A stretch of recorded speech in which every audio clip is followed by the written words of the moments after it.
Hello, welcome to Perspectives with Dr. Poock. Today I'd like to talk about colds and upper respiratory infections in children. We've been seeing a lot more of it lately. A lot of young children and infants coming in with colds, ear infections and such. Parents get quite concerned when their child has a cold, particularly the infants. One of the things I caution them is the only way for a child not to get a cold is to have had it. Once you've had a cold, the immune system develops a response and you don't get it again.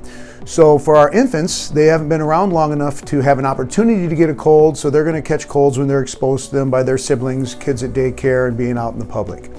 The average infant probably has about 7 to 10 colds a year, and if that cold lasts 7 to 10 days, then that means that child has a cold for almost a quarter of the first year of their life. That's not an abnormal thing, it's just kind of what it is. That's why kids have runny noses and why we always are seeing them with their runny noses.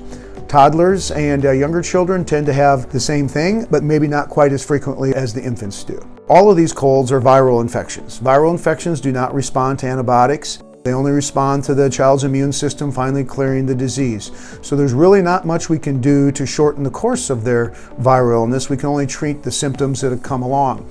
And with children, there's really no good medications to treat the symptoms associated with viral infections. So it's mostly mom and dad care, cleaning their nose, using maybe some nasal saline to wash the child's nose out so they can breathe easier through it. Particularly infants. Infants always want to breathe through their nose. So therefore, if their nose is plugged, they have a harder time feeding and they tend to be more fussy. Often these summer colds lead to an ear infection, especially in our toddlers and our young children.